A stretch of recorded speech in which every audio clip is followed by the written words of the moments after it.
Hello, everybody, and welcome back once more. Um, Today, Felix and I are going to kind of free flow talk a little bit about the light body, which is the etheric structures or the energetic architectures, the invisible energetic architectures that really our physical body is built upon.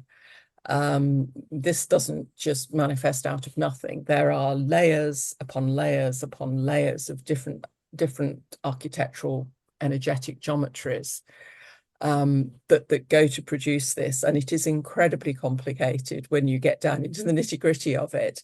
But there's a very clear structure to it, and you know, if you ever question divinity, you just have to look at this, and I tell you, you know, there's someone guiding all of this, or there's a great consciousness guiding all of this, because it is, yeah, it is incredible, isn't it, Felix? Mm-hmm. It takes my breath away when I connect into all of this. But the base of it, that you know, there is a base templating that runs through all of creation, and I just love this. You know, it doesn't matter from the actual structure of our universe down to the structure of an insect body, taking us in along the way, the planet, the solar system, the galaxies, all of this, they all have the same base templating. Now, we have talked a little bit in a previous video about how that templating was distorted into a base 10 math templating.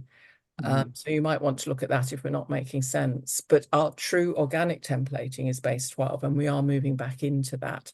And that base 12 templating is called the core manifestation template. It's called the 12 tree grid.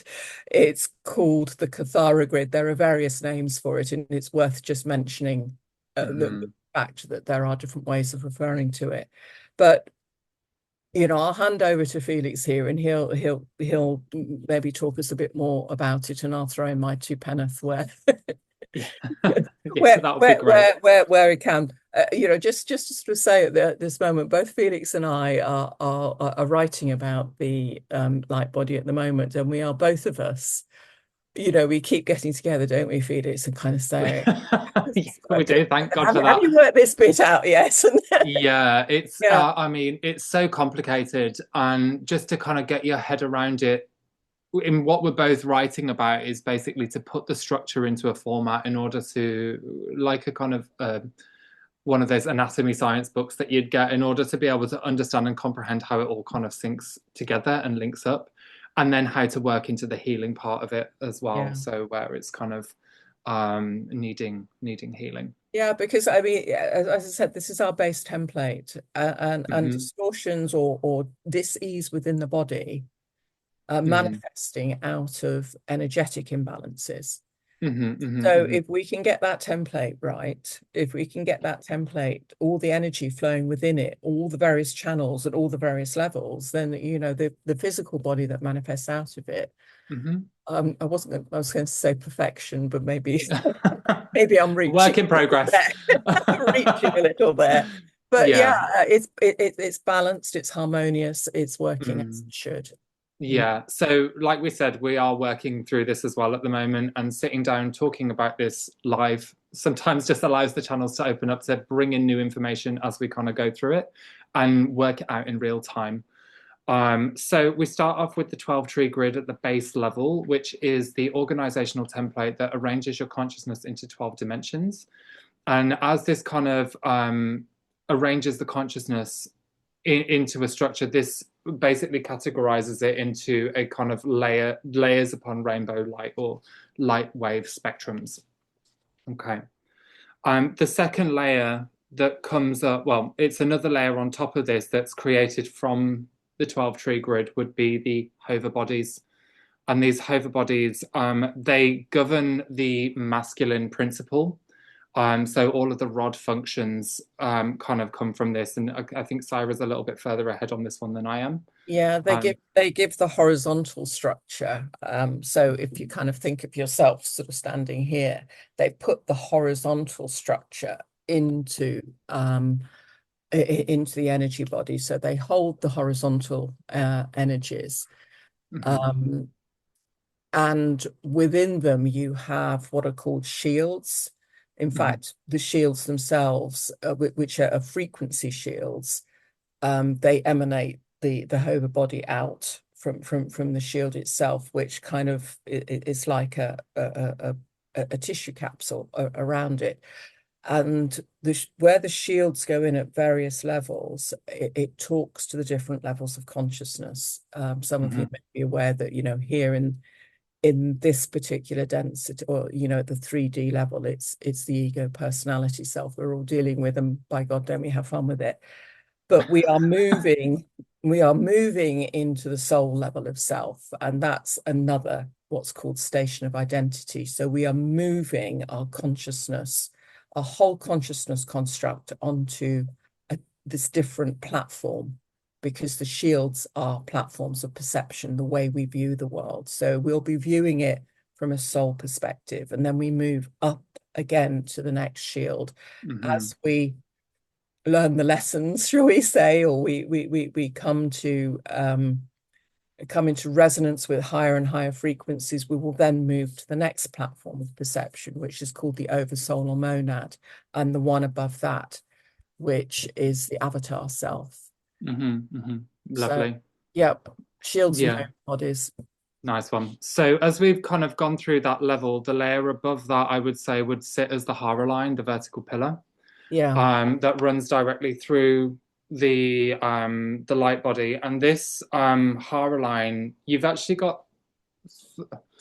got one main Hara, and then you've got the Pingala and the Ida Nadi, which runs through the particle levels that interweaves through the chakra system, which we'll get to in a bit.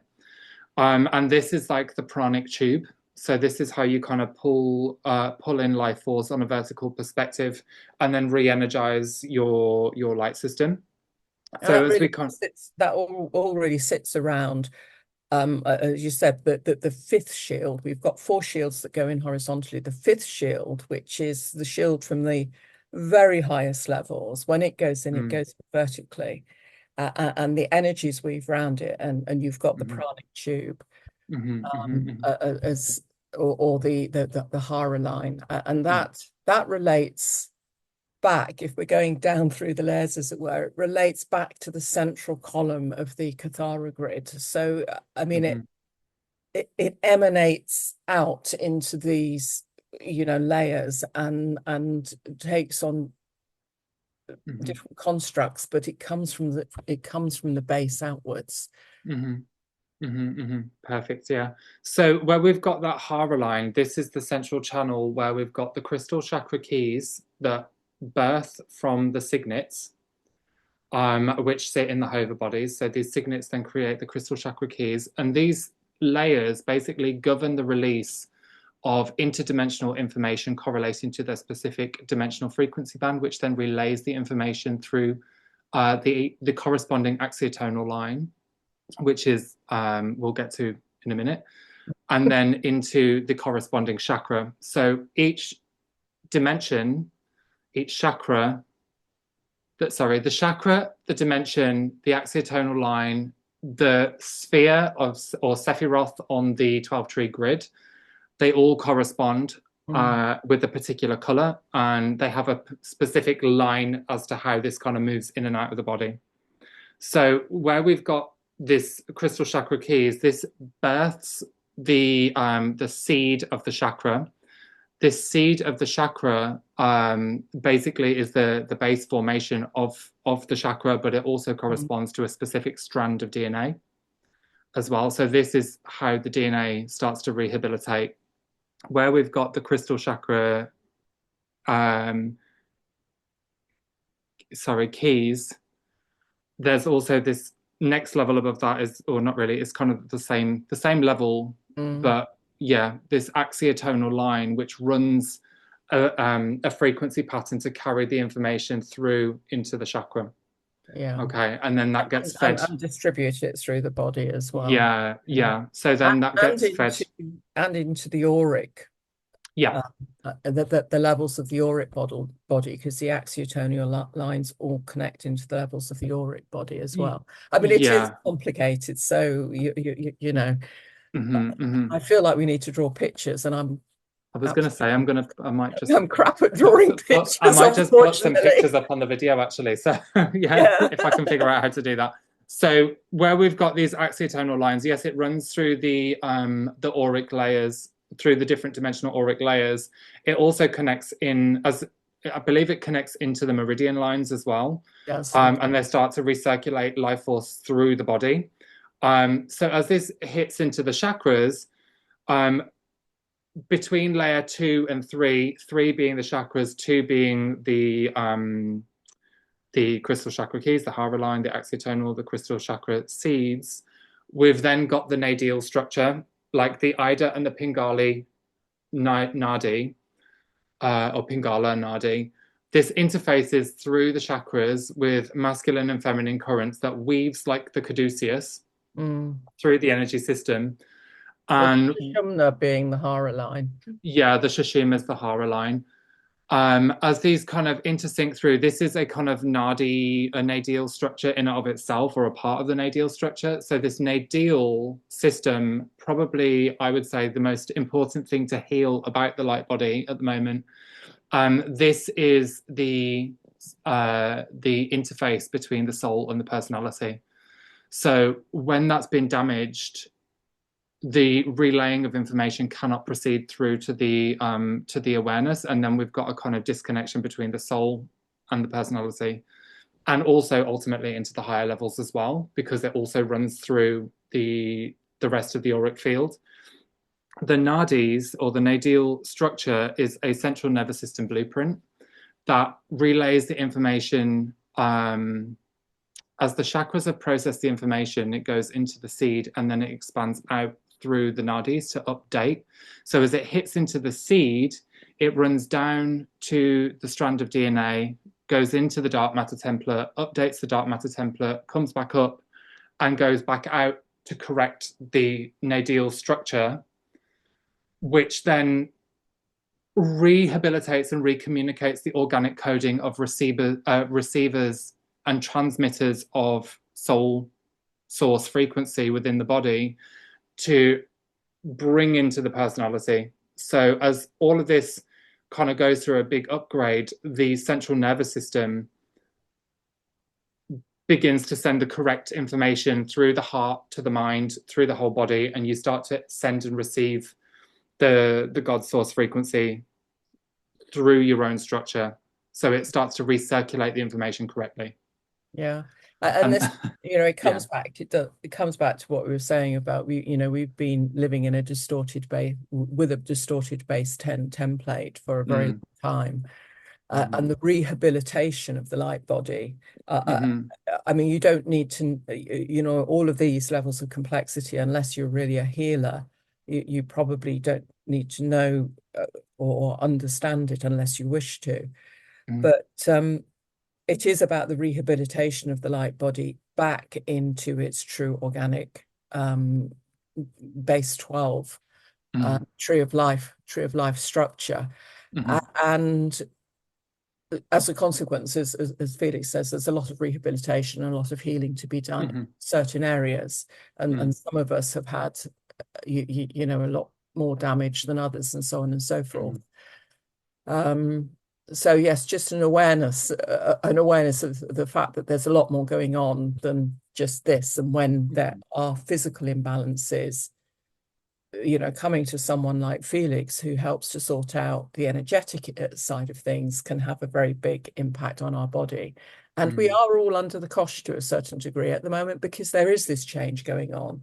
There's a mm-hmm, template change going on, and we are all feeling aches and pains, and no energy some days, and feeling like we've got flu other days, and yeah, I mean, there's myriad symptoms that go with the changes taking place. mm-hmm, mm-hmm. But Absolutely, yeah, yeah. understanding what's going on at the bigger level, I think, can help us not go into Mm-hmm, panic about it. And mm-hmm. And also, I just want to add this in as well. What I found really interesting, which happened to me probably about 2 years ago, and again, I think it was on Sunday. I did a vast amount of healing on Saturday with people, and then on the Sunday, after updating, because when you do a healing for someone else, you also receive a healing in the same time. Um, I went for a run the day afterwards, which I found was really interesting on this run was I felt like I was being electrocuted Mm, as I was running, and I realized that because of all the healing work that was done the day before, the nerves were not connected up properly within the nadile to the central nervous system. So the channels are kind of offshoots. So when you've got this information running through your system, it's going to be firing off bioelectrical information. mm. How important it is to correct your channels after that and just make sure that they are all synced up again, because otherwise you're going to be as if you're on an electrical wiring, just shooting through your body. So yeah, Yeah. correct your channels after you do all your healing, and all it takes is an intention for that, and just to see liquid light running through them. Um, that starts to seal the channels and just run correction there. So I thought that was Yeah. quite interesting. I thought I'd share that with you. Yeah, and Sometimes, that just highlights something that I think it's worth saying. We are very powerful creator beings. And Felix said there, just set your intent by you can do a lot by setting your intent, being a clear channel, knowing what it is you want to achieve, set the intent, and bring that energy to bear. There's a lot you can do with that. Yeah. And it's all energy. Yeah. Perfect. Fundamentally, all energy. Nice one. Oh, that was lovely. Thank you so much, guys, for watching and staying. It was lovely to chat with you about this today, and you, Saira, too. Thank you so much. All right. Lots of love. Bye.